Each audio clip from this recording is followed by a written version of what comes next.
सभी को नमस्कार। करियर फर्स्ट चैनल पर आप सबका स्वागत है। आज का डिक्टेशन लिखने के लिए तैयार रहें। Yes, ready, start. कई बार यूरेनियम को कृत्रिम तत्व प्लूटोनियम में बदला जाता है, जिसे नाभिकीय केंद्रों में काम में लाया जा सकता है। इस प्रक्रिया में स्पष्टतः यूरेनियम 235 मात्रा को अधिक करना होता है।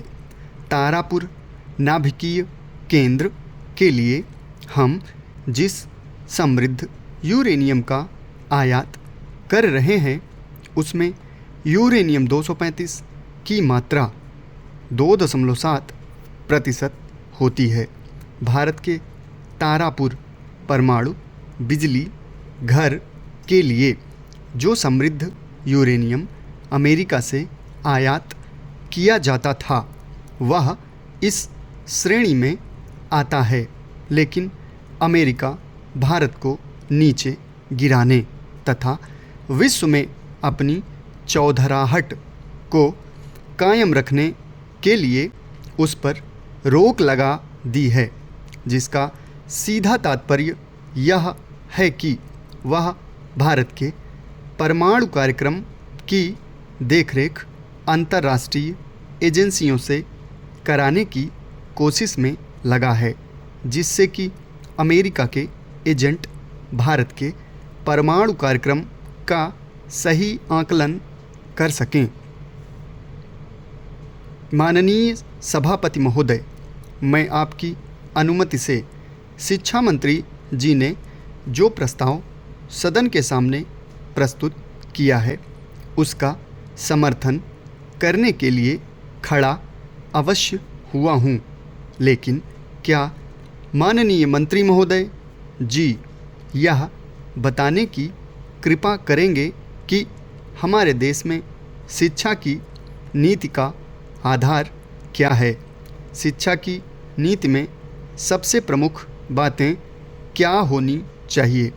इस संबंध में मेरे विचार इस प्रकार हैं कि अपने देश में वे तमाम बच्चे जो पढ़ना चाहते हैं या जिनके माता पिता पढ़ाना चाहते हैं, उनको शिक्षा प्राप्त करने का अवसर सुलभ होना चाहिए। दूसरी शिक्षा कॉमन विद्यार्थियों के लिए है, साधारण विद्यार्थियों के लिए है। साधारण विद्यार्थियों का अर्थ है गांवों के गरीब बच्चे। दूसरी बात यह है कि हमारे देश के गरीब लोगों के लिए सस्ती शिक्षा होनी चाहिए।